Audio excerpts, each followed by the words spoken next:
Inspiration, clarity, confidence, and wholehearted business strategy.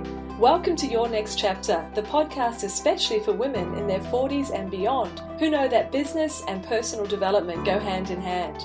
Tune in each week for marketing, mindset, and personal growth strategies, along with inspiring stories from women around the world who are creating new businesses and lives that are personally fulfilling and financially rewarding. If you're looking to create a business and life you love, you're in great company. Let's find out what will unfold in your next chapter. I'm your host, Angela Rasmus, and I'm so delighted that you're here. Hello there, this is Angela, and welcome back to episode 25 of the Your Next Chapter podcast. Now today we're having a wholehearted conversation with Sonja Keller. Now Sonja is a social worker, an educator, a therapist, and a mindfulness practitioner, and that's the subject that we're diving deeply in today. Now Sonja assists people to reduce stress, to increase self-awareness, to improve productivity and focus, and to have far more fulfilling relationships through the power of mindfulness. Now, the thing that I love about this conversation with Sonja today is that we're demystifying mindfulness, really helping you to understand that you don't have to have this big, serious, committed, formal practice for you to be able to weave mindfulness into your everyday life and enjoy the benefits that come from there. Really, mindfulness is another form of self-care. It's about awareness, it's about curiosity, and it's about stopping yourself from past pondering or future tripping. That's where a lot of our anxiety and our stress and our fears come from when we don't bring ourselves into the present moment where, fundamentally, everything is okay. Now, within this interview, Sonja gives us some simple tools to bring a mindfulness practice into your everyday life and talks very much about the tangible benefits that you will enjoy when you do have just a gentle commitment to this approach.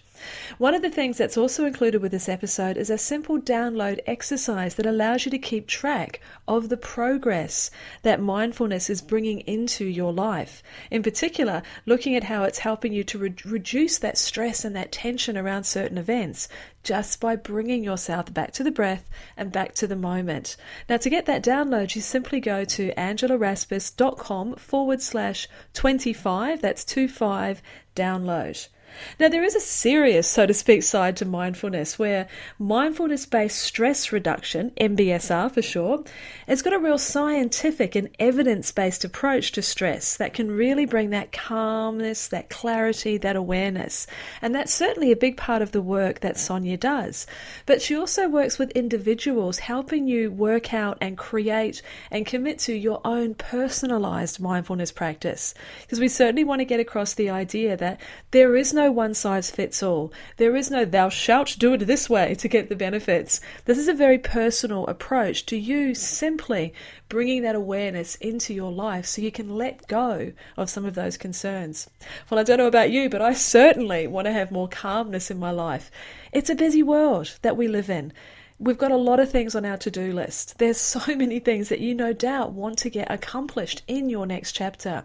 Well, mindfulness is such a key tool that will help you achieve all of those things and more, but just in a way that is easier, that is less stressful, that is more calm and expansive. And couldn't we all benefit from that? So let's get into the episode and have this chat with Sonja Keller. Well, hello there and welcome back to the Your Next Chapter podcast. We're at episode 25, and today we're having a wholehearted conversation with the gorgeous Sonja Keller, who is a social worker, an educator, a therapist, and most importantly for our conversation today, a mindfulness practitioner. She's going to help you look at how you can increase mindfulness and presence in your current work and life. So Sonja, thank you so much for spending your time with us here today. Hi, Angela. How are you? It's lovely to be here. It's great to have you on the show because the very topic that you talk about at the core of everything you do is something that I think we all need, especially in our next chapter. But I know that mindfulness as a concept is something that most of us have heard about, but we don't always know exactly what it means. So would you mind getting us started today by giving us your definition of what mindfulness is and why it's so important for us? Oh, look, absolutely. Mindfulness is probably a word that's been thrown around a lot lately. And yeah, you're right. We hear it often, but do we really understand or know what it means? So I guess mindfulness is essentially about bringing awareness to the present moment. So it's about being curious about your thoughts and your feelings and your experiences. And it's about practicing acceptance and self-compassion and loving kindness. So in a nutshell, it's really quite simple, but it's actually a lot more difficult to incorporate into our lives. So I guess mindfulness can be practiced formally through meditation, or it can also be practiced informally by learning to live in the here and now and by weaving it into every aspect of your life. So mindfulness has its roots in the Eastern Buddhist traditions. So it was made popular in the West by a fellow, an amazing guy, Dr. John Kabat-Zinn, in the 1970s. And since then, mindfulness has become really prevalent in the worlds of psychology and medicine and more recently neuroscience. And now we see it also in education and business. And it's something that more and more people are starting to embrace now. And that's actually, I love that contrast that you made there, the difference between practicing it formally through meditation and more informally through, bringing mindfulness and weaving it into your everyday life.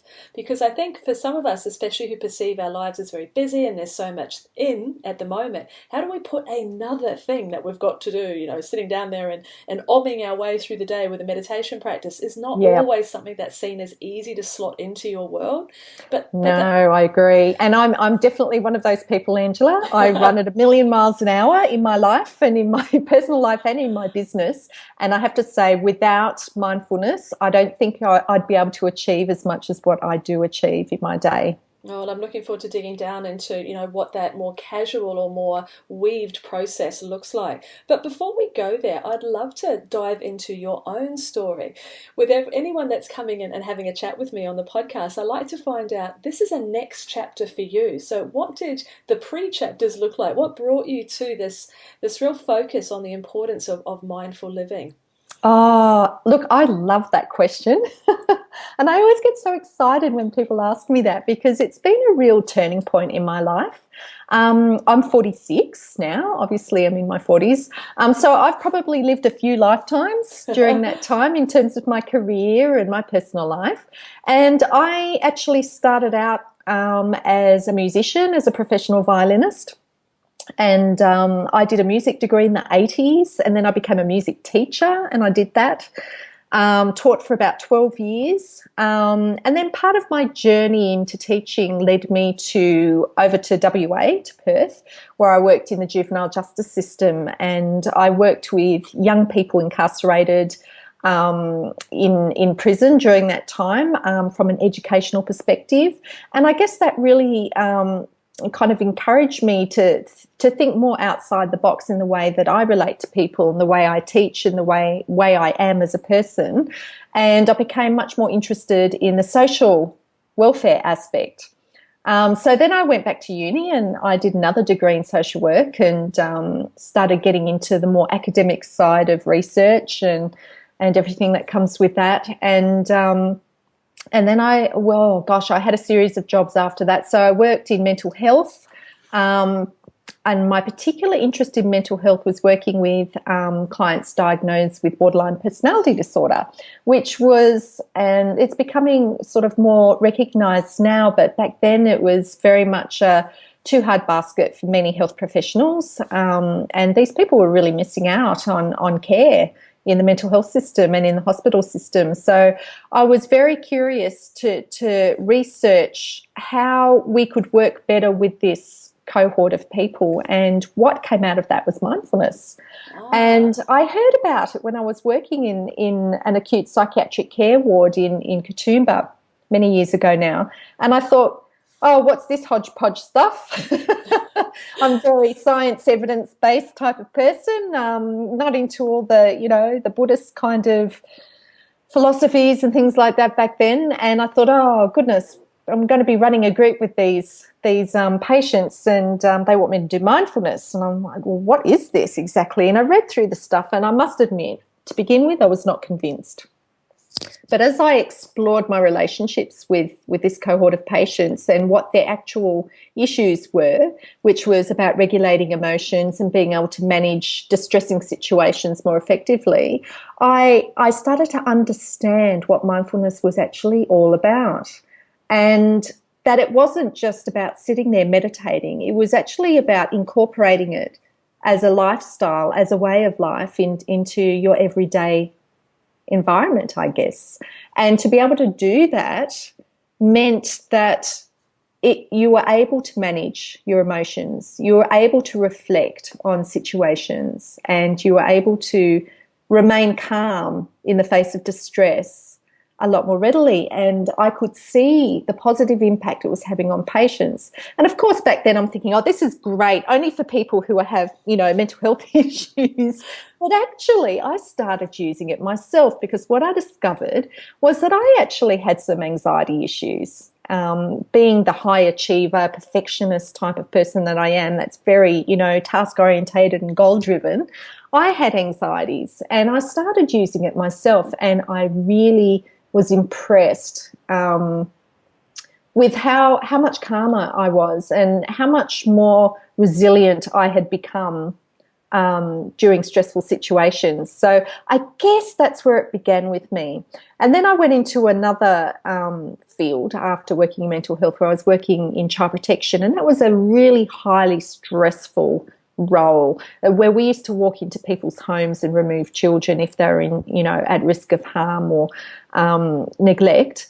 And, that often carried with it high emotional content. And I'd come home from work and I'd be thinking to myself, did I do the right thing? Could I have done it better? How could I have managed that situation in a different way for a different outcome? And, all these things play through your mind. And, I'd be awake at night ruminating over it. And, I guess using mindfulness, it kept me in the job for nearly 10 years, when there's a normal turnover of 2 years for a caseworker in that industry. So I guess it's something that I live and breathe every day, Angela. Wow, and that is a perfect example of the effectiveness of mindfulness. I mean, you spoke there about, regulating emotions and handling distressing situations for your psychiatric patients, but then coming to yourself and seeing that you managed to stay in a position, in a role, in an environment that has a turnover normally of 2 years, and you lasted 10. And Exactly. you put a lot of that down to the fact that you incorporated mindfulness into your everyday. Indeed. And part of my research, I was putting together a sort of a pilot program, if you like, of mindfulness in the workplace for some of my colleagues. And I tried out just a 5-minute mindfulness meditation that I passed around to all my colleagues within the CSC I was working in at the time. And I said, look, just want you to do this for just once a day. So 5 minutes every day. No one has to know you're doing it. Just pop it into your headphones. I sent it via an email so people could just access it quite privately and listen to it. And do it every day for 2 weeks. And I want you to have a look at the How Stressed Am I sheet that I handed out, which I'm going to give you actually, Angela, as a resource. And I just want you to mark down there how you felt before you started the mindfulness practice, how you're feeling during the mindfulness practice, and how you felt after that 2-week period on that particular issue that you marked down as being stressful. And it had such positive results that everybody was asking me to do like whole CDs for them. So from there, I thought to myself, gosh, I need to get the word out on this. This is just amazing stuff. And I think if we all were able to do a little bit of mindfulness every day, what a change that would make in not only our personal lives, but in our careers and, with our general health and well-being. I think you're absolutely right. And I think what I'd love to do now is make this a little tangible for our listeners. there's, again, that concept of mindfulness, and some of us may already be practicing it, some of us may have gone, what is that thing, and other people may have put it into the too hard basket. But that idea of just starting with 5 minutes a day, and it can have that sort of positive impact on the way that you approach your business and your life, that's hugely enticing and encouraging. So could you talk us through what might a starter's, let's say, the beginner's guide to if you were going to incorporate a mindfulness activity or exercise or approach into our everyday, what would that look like? What would we be doing? Sure. Well, if we were going to do that in a formal sense, I would suggest starting with maybe just a 2-minute or a 5-minute meditation. And that would be more about nothing complicated. You certainly don't have to sit in lotus position or chant anything or do anything complicated. So you might just be sitting on a chair and you might just close your eyes for a couple of minutes and you might just focus on your breath. And that's probably one of the key focuses in mindfulness, is being aware of our breath, using breath as an anchor to come back into our body if we're in a heightened state, and just to be focusing on what that feels like to just breathe in and to breathe out. Now, that's not always an easy thing for somebody, especially if they suffer with anxiety. And I actually had a client the other day, Angela, who said to me that they're really struggling with that exercise, that they cannot sit still and it actually makes them feel worse to focus in on any bodily sensations. And that's absolutely fine. And I know what that's like because I've been there myself. So in a situation like that, if you are struggling just to sit quietly and focus within your own body, then I would suggest maybe focusing on something outside of your body. So maybe you can hear the hum of the fridge in the background, or maybe you can hear somebody talking and laughing in another room, or maybe you might be focusing on what something feels like. So what does it feel like with your feet on the floor? What can you feel against your skin? That kind of thing. Or maybe you can hear cars in the distance and just focus on those things. And if other thoughts start entering your mind, that's okay too, because what we're not wanting to do is empty our mind, because that's not normal and that's not natural and that's not how mindfulness works. What we want to do is just acknowledge those thoughts, acknowledge that they're there, accept them, and then they will move away, and then we just continue on with what we're doing. So I guess that would be a really great way to start. It's funny that you must have read my mind because I was thinking straight away because okay, but what about the monkey mind? What about that? The thought comes in and then this one comes in and then did I leave the fridge on? Did I do this? Like in my mind, I call it popcorn brain, yes, where it doesn't sit easily. It doesn't sit quietly. I mean, I have actually managed over the last few months to bring a morning meditation practice in, but it's listening to a guided meditation, because if I personally just focusing on my breath, my mind goes off on tangents. But I love your description there. It's not about emptying your mind. Now that's demystifying something that I'm sure I'm not alone when I thought that was like essential. Well, if my mind keeps throwing things up, it's because I'm not doing this properly. That's right. And then we put more pressure on ourselves, and our anxiety and stress levels rise, and then it's all very counterproductive, and we don't want that. So no, it's not about emptying your mind. That's absolutely right. It's about being in the present moment.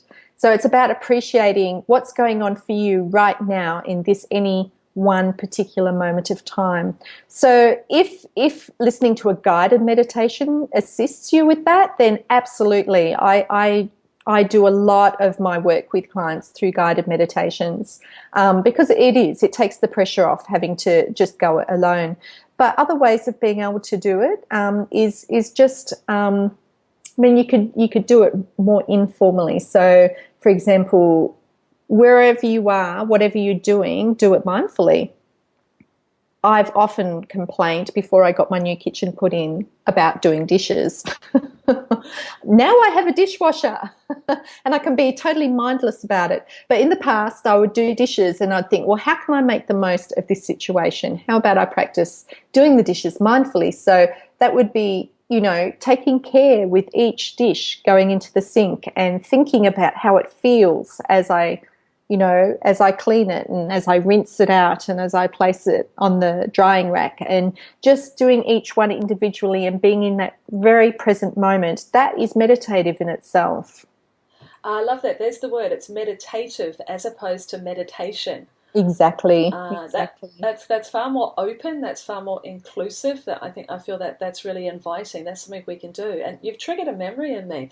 We were talking just before we hit record that you're up in the gorgeous Blue Mountains, and just last week my family and I spent some time up there. We went and hired a wee cottage. We went to Juvenile Cave. Spent some time at Govet's Leap and a few other Lovely. just amazing places, just absolutely gorgeous.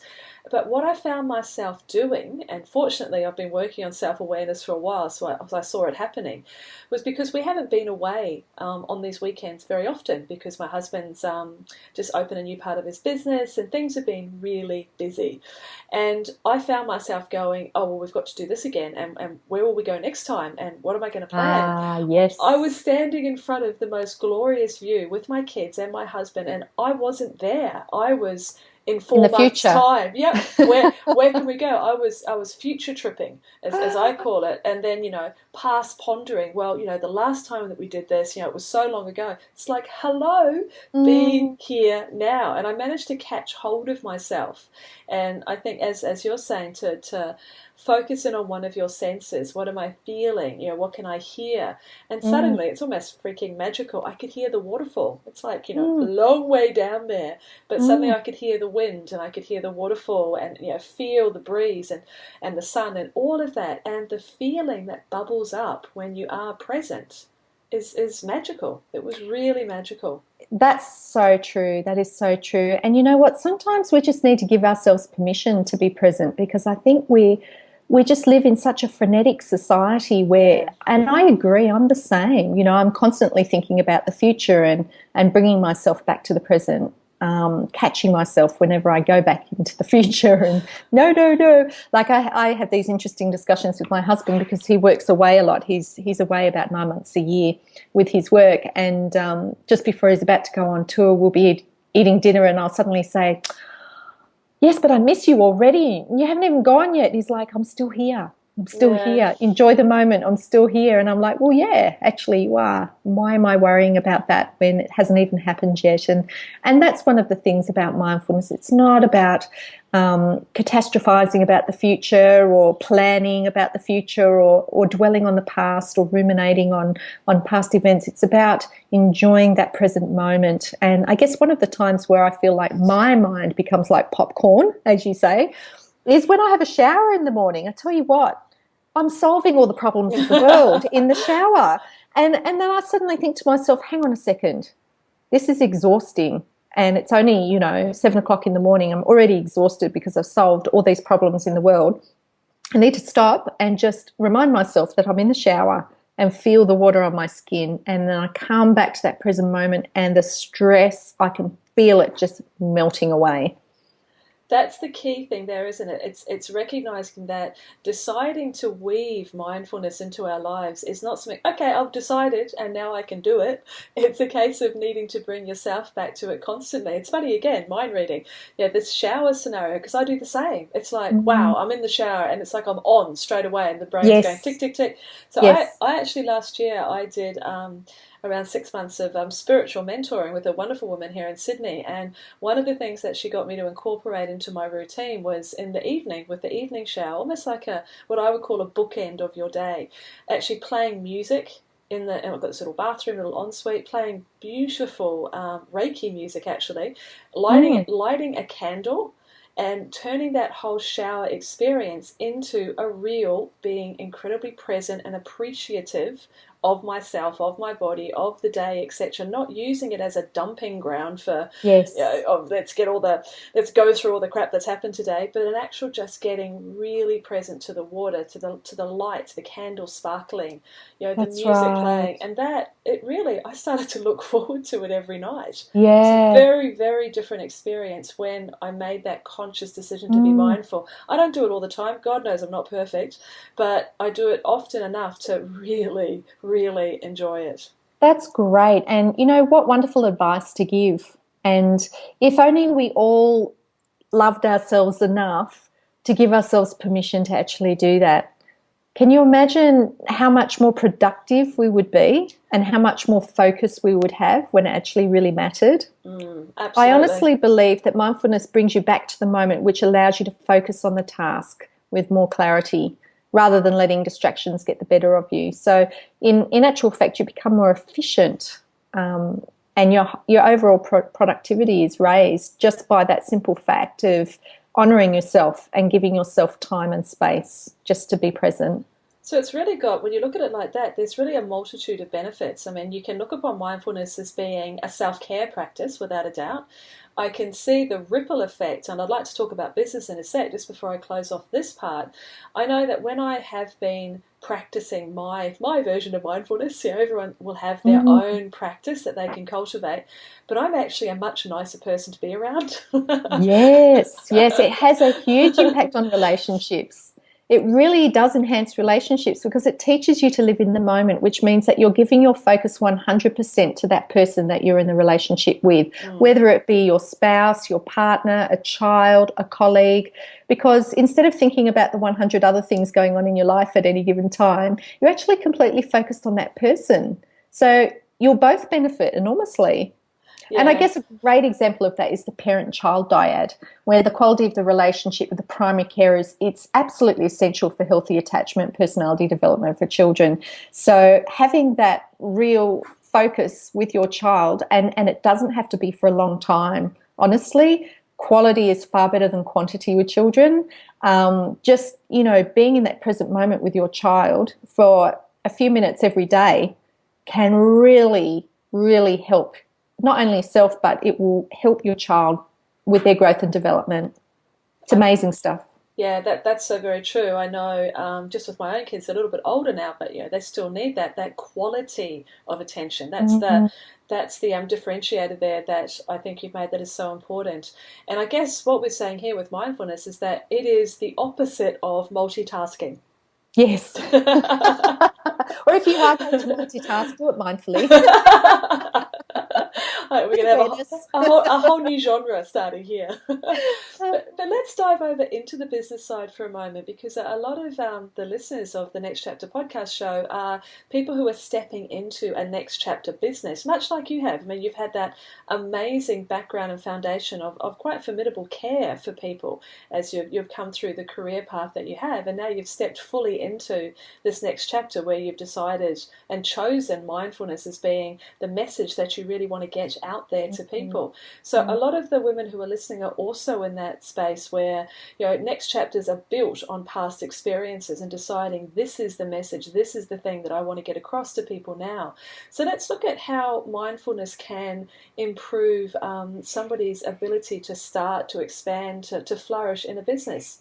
I guess there'd be similarities to what we've been talking about, but are there distinctive There are similarities, things? but look, a lot of the women that I work with are women in business, and they're usually women who have a vision, but they struggle with managing the demands of the business, or their vision with balancing the needs of the family, or they might find that they've become a bit of a workaholic, and that's one of my tendencies. Something that I work on continually is to, relieve myself of that pressure to always be working all the time. So they might find that they're all work and no play, or they might be saying to themselves, there's just not enough hours in the day, and if only I had time, and living like that for any length of time, especially when you're new to the business world and you're just starting to build on your vision and expand your horizons as far as your career and your business is concerned, you begin to burn out if you don't look after yourself. So they might be feeling depleted or worn out. Motivation starts to take a bit of a dive. You're feeling tired all the time, but you eat healthily. You might take supplements, but you're getting that chronic tiredness. And you should be meditating, but it's all too hard, and you don't know where to start, or you don't know much about meditation and perhaps might like to learn. So they're the types of women that I work with who are in business, and many of whom are starting their own new chapters in life. So I guess one of the things that I work with when I work in groups with people and also one-to-one is mindfulness-based stress reduction. So learning to live the dream and using your amazing creative ideas and potential, but also examining poor work habits. Where does overwhelm come from? Why and how do we get to the point where stress and burnout become a reality?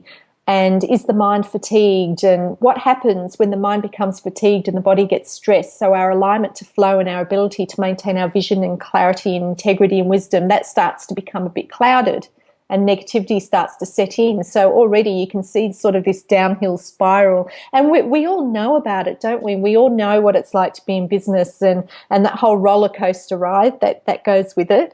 And then what happens is we might start to self-sabotage or repel instead of attract abundance into our life and into our biz. So basically by incorporating mindfulness or learning how to use mindfulness, it actually helps to bring clarity, bring awareness to what we are doing in terms of the way we're thinking, so our clarity of thoughts, whether they are helpful thoughts or unhelpful thoughts, and also what's going on, bringing awareness to the body.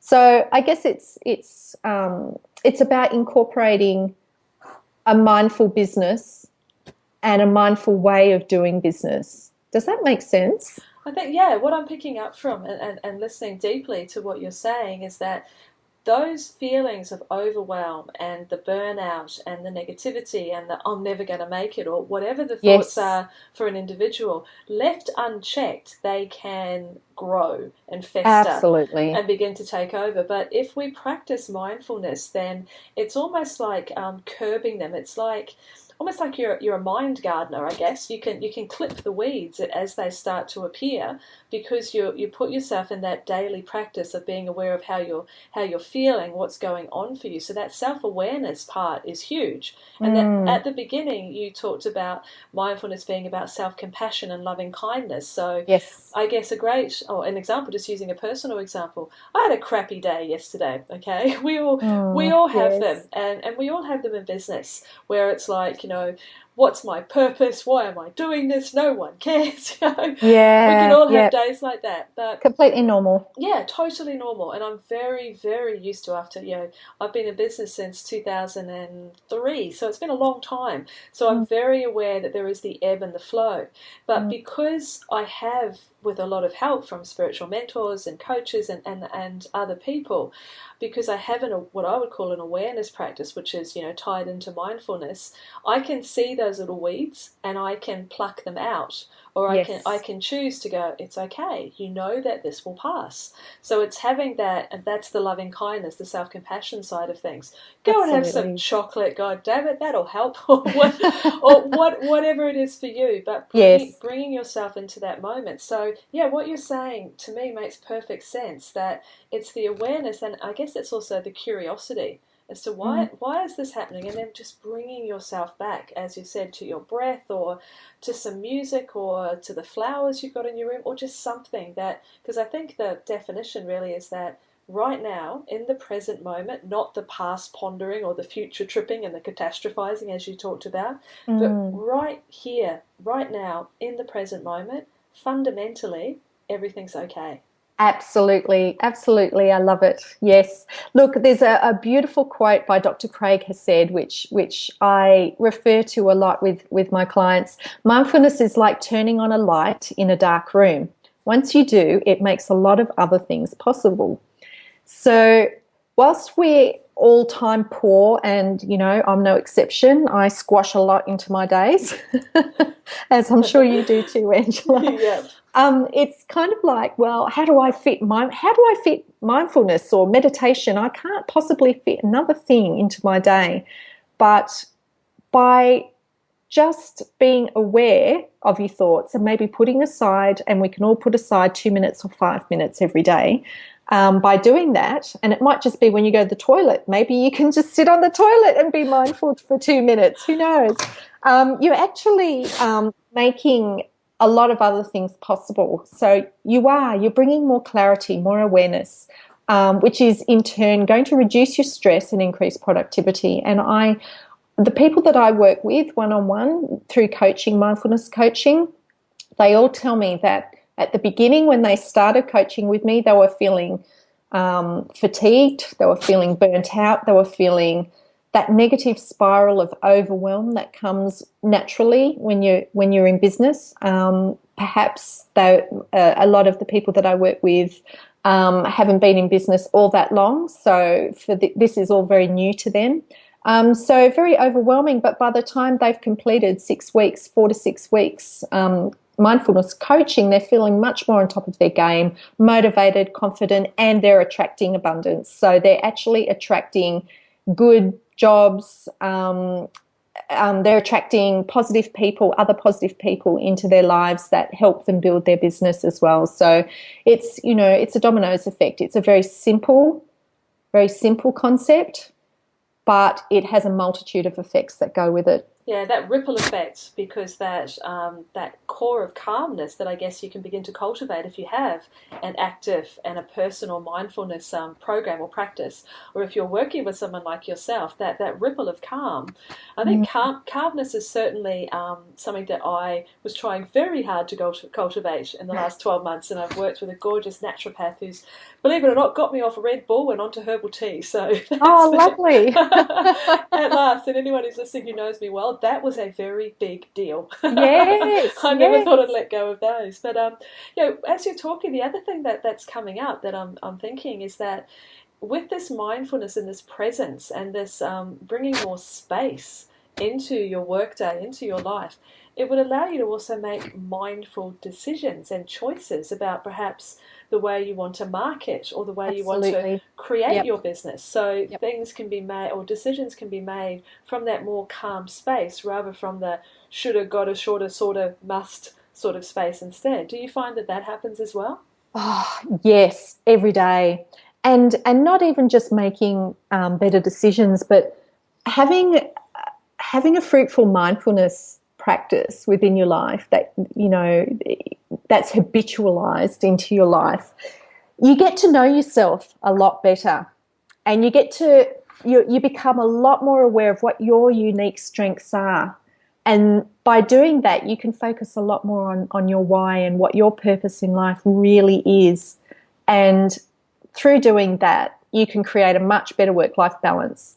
And you can also, you can adjust your vision in line with where your energies are and where your gifts and where your strengths are. So it's very interesting. There's a lot of enormous benefits that come out of such a simple sounding practice. But the other thing to remember too is that we are all unique individuals and we all function very differently. So whilst we do have some similarities, and whilst mindfulness as a concept is very simple, we're all different. For example, the anecdote I shared with you earlier about the client who said that she had difficulty focusing in on inside sensations within her body. So it's really about working with someone like myself or someone else who, works mindfully with clients to really find out what works for you. So tailor-making a practice, a mindfulness practice that is more unique to you and what your needs are, as opposed to, a one-size-fits-all, if you do this, you'll be fine type thing. I think we do, we are very unique, and we work differently, and we all have different strengths and different weaknesses and different areas of development. So I think being aligned to somebody who's able to professionally work with you to identify what they are can really sort of help in terms of, well, I guess you don't sort of set yourself up to fail, like the person who goes away to a retreat and says, right, I'm going to do mindfulness every day, or I'm going to meditate every day, and then find that they just have so much difficulty with being able to do that. It's about what works for you and how can we make this more meaningful for you and for what you need in life. I think that's a really good point that everyone really needs to hear, is the fact that there is no one size fits all. So, and just because perhaps you've tried meditation or mindfulness on for size in the past and it hasn't quite clicked into place, it hasn't quite resonated, that doesn't mean that it's not going to work for you. It's keeping that curiosity. It's trying the different things, the different approaches, the different ideas to see, which ones do fall into place. And it can change over time as well. I know what I do these days is different to what I used to do 5 years ago. That's right. We are unique. We do change. And then also having that choice to work with, as you're saying, a professional person who can get you started and get you anchored down into a practice that works really well for you. That's right. I like to say daily bite-sized chunks of mindfulness. Yum, yum. I have an appetite for it even more so after this conversation. So actually that's a beautiful full circle that we've come there. One thing I would like to reiterate that you were pointing out before is that if you're listening to us now and you want to try this mindfulness approach, just begin with those couple of minutes a day, just tuning in and pausing and getting, attuned to what it is that you're feeling, what's going on for you, just calming yourself down. That's a starting point. And what you can do is you can download the exercise that Sonja's provided for us. So if you just go to angelarasmus.com/25, that's number 5, download.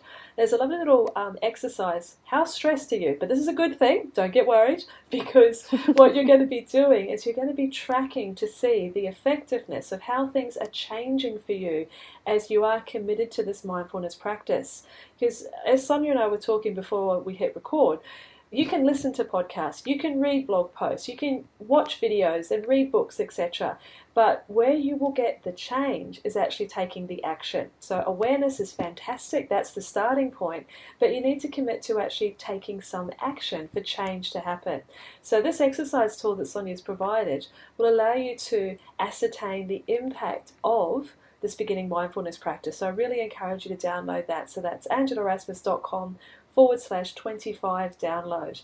And then Sonja, if we want to take things further, if we really, really do want to connect with you and have a look at how a more formalized approach to mindfulness can be incorporated into our businesses and lives, where do we find you out there on the big wide world? Okay, well, obviously I have a website, so www.mindfulandpresent.com.au. Make sure you put the AU at the end, otherwise you'll get somebody else's mindfulness website, which isn't half as nice as mine. In fact, I don't think it's even functioning, the other one. So, yes, feel free. Come visit me on the website. I have lots of blog posts that might be of interest to you, and I'd love to connect with you further. So I run mindfulness-based stress reduction courses. So I run them specifically for different cohorts of people. So I have a normal mindfulness-based stress reduction course, which is based on a combination of mindfulness, cognitive behavioural therapy and dialectical behavioural therapy, which aims to build distress tolerance and resilience in everyday life. Then I have a mindfulness for mums, which is, talks about practicing self-compassion and gratitude and nourishing your soul by weaving mindfulness into your busy day. And then there's mindfulness for people who suffer with anxiety and depression.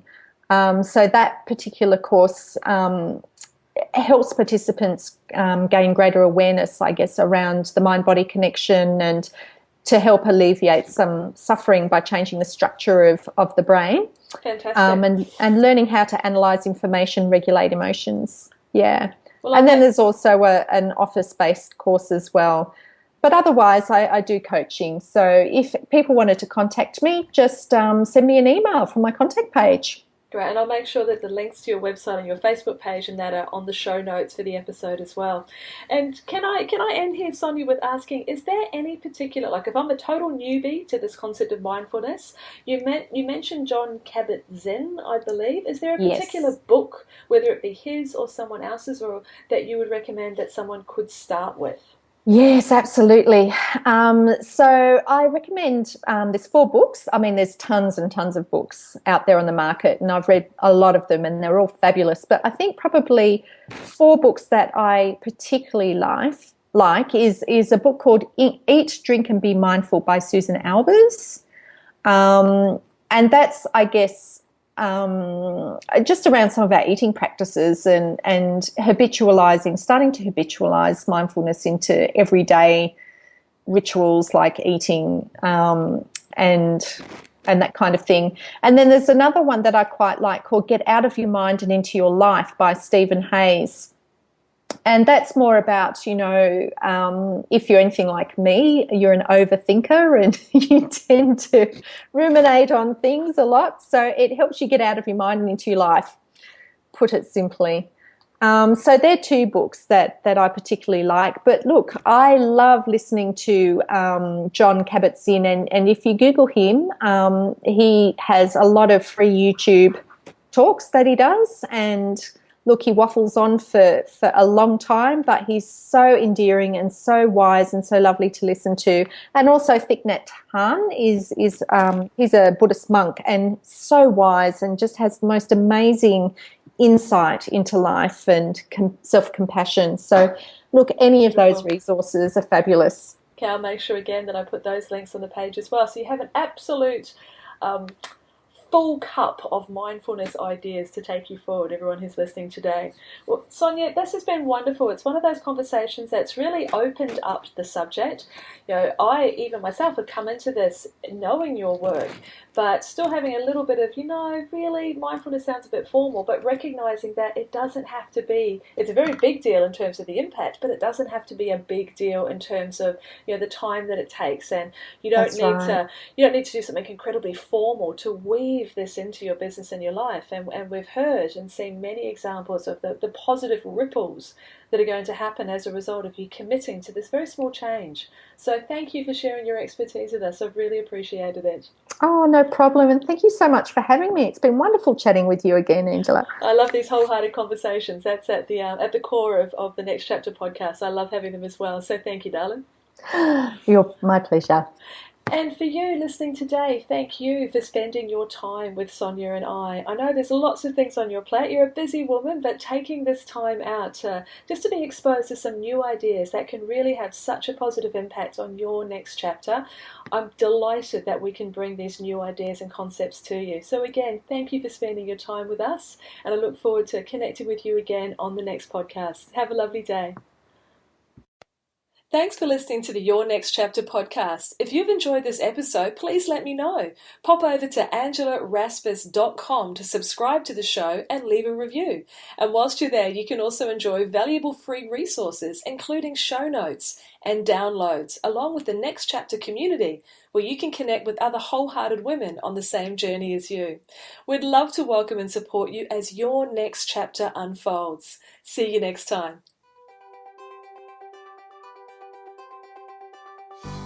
Thanks for listening to the Your Next Chapter podcast. If you've enjoyed this episode, please let me know. Pop over to angelaraspas.com to subscribe to the show and leave a review. And whilst you're there, you can also enjoy valuable free resources, including show notes and downloads, along with the Next Chapter community, where you can connect with other wholehearted women on the same journey as you. We'd love to welcome and support you as your next chapter unfolds. See you next time.